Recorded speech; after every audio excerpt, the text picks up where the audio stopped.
Hello and welcome to DriveCore, the automotive YouTube channel for the masses. I'm Nathan, and in today's car review, I've got a special treat. It's a 2002 Toyota Celica. And honestly, I think it's one of the best vehicles that Toyota ever made, which makes me sad that they discontinued it. I mean, just look at it. It's a thing of beauty. I mean, how many car manufacturers are actually making a vehicle like this anymore? It's pretty hard to find now, especially with them all switching to crossovers. Two-door vehicles are starting to go extinct without any of them coming back anytime soon.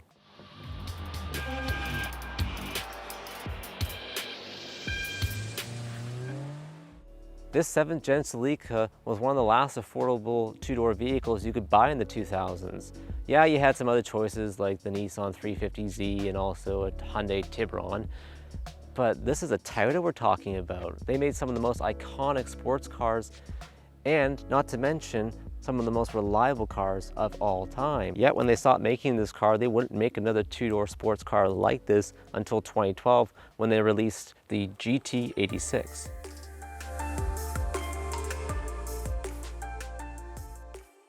This interior is very early 2000s Toyota interior. It's a very gray, dark interior full of hard plastic everywhere. There's nothing soft pretty much anywhere except for a little bit on the door cards right here on the sides. But other than that though, there's nothing else worth mentioning about this interior. I do like the design and layout of the interior. I feel like it's a nice kind of cockpit feel. It feels very early 2000s sportiness, but that's about it really for me. There's nothing else that really jumps out in terms of quality and amenities. You know, you do have air conditioning, you have your window switches down here, cup holders right here, and then a little storage cubby kind of near the back, which is kind of nice. The steering wheel design, well, because this is the GT and not the GTS, it's a very basic design. You know, it's actually the exact same one that I had in my Toyota RAV4, which was a 2003, so it feels like deja vu all over again. But in terms of anything else that you get, there's no automatic headlights, there's none of that stuff. This is way before technology was incorporated in everything in a car. This is just a simple, sporty interior, but yet very basic. Again, if this was the GTS model, you would get leather seats and a couple other nice luxury features, but other than that, this is as simple as it gets, and I kind of like it. My favorite thing about this interior, and you probably would never guess this in a million years, it's actually the instrument cluster. And I don't know why, but it's because it's really catching, and I love the way that they've incorporated kind of the futuristic, but also the sportiness of the early 2000s in it as well. And what I mean by that in terms of sportiness is that they put the needles pointing straight down, so they have your zero starting straight down rather than kind of at a slight angle.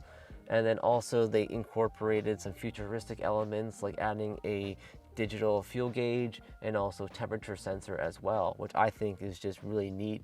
And every time I'm driving this vehicle, I'm like, that's so cool. Again, this is, you know, nothing spectacular today, but believe me, this is pretty cool, especially if you got this back in the 2000s. With it being a two-door, you're probably wondering how easy is it to get in and out of, especially if you have rear passengers on the odd occasion. Otherwise, you probably wouldn't care. But to test out that theory, let's open it up here. I love that they gave you a frameless window. And then inside here, you have your seat, which is pretty nice.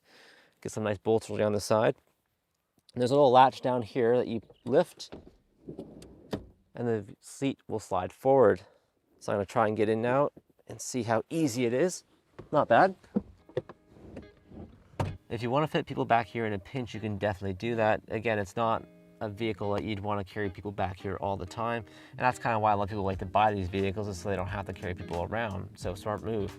But anyways, you do have a bit of decent amount of space back here, you know, especially for my legs. You know, again, it all depends on what the passenger in front kind of gives me, but I do have some clearance here for my knees, and my feet can slightly fit underneath the seat, but just barely. In terms of headspace, if I lean back in my seat here, it's kind of hard to see from that angle, but I do have a decent amount of headspace, at least about an inch and a half maybe between my head and the glass on the lift gate here.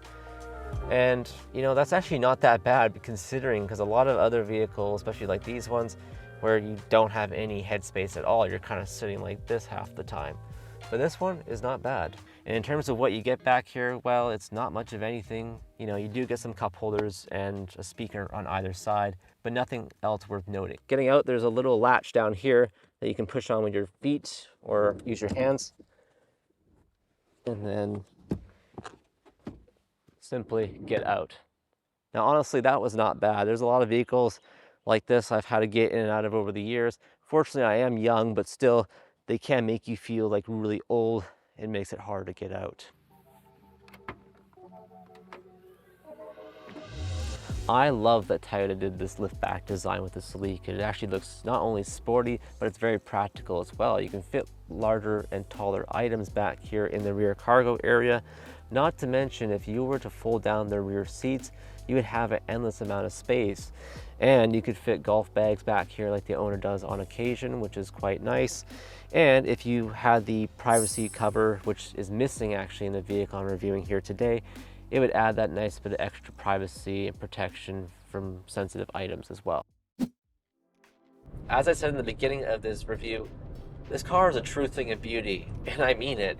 This vehicle from the exterior looks fantastic. They did a good job of trying to capture the youth and bring in that younger audience for this kind of vehicle. And they even gave you some nice things like projector headlamps that you couldn't even get on some luxury cars back then. You know, just those little things that really add to the vehicle. And they even gave you a little hood scoop as well, which is kind of surprising.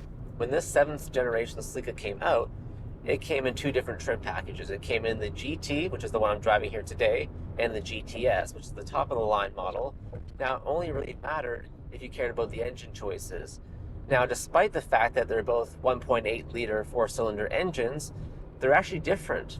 So the one I'm driving here in the GT, this one makes 140 horsepower versus the GTS, which gave you a 180 horsepower engine.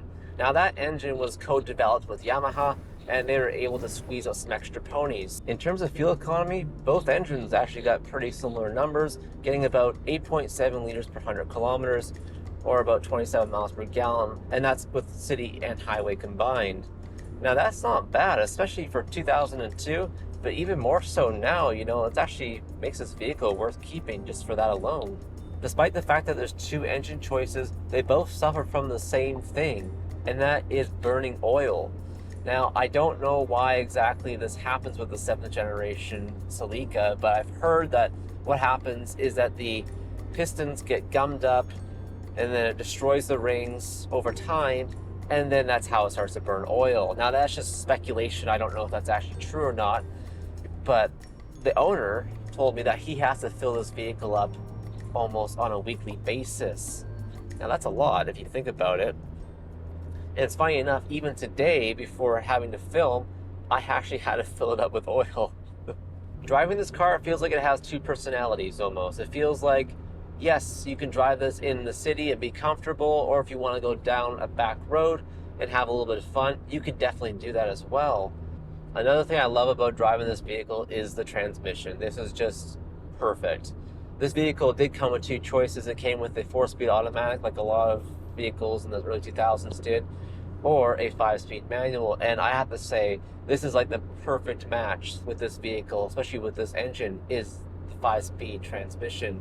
With this vehicle being out for only about 7 years, they didn't sell that much.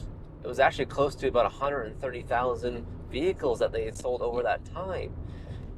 Sadly, that meant the one thing for Toyota: cut the umbilical cord. Meaning, no more Toyota Celicas. That was it. As of 2006, no more Celicas would ever come into production ever again. It was a sad day for the automotive world. I hope you enjoyed today's car review and that you have a greater appreciation for the 7th gen Toyota Celica. And Toyota, if you just happen to be watching this video, please, for the love of God, bring this vehicle back. We all truly miss it.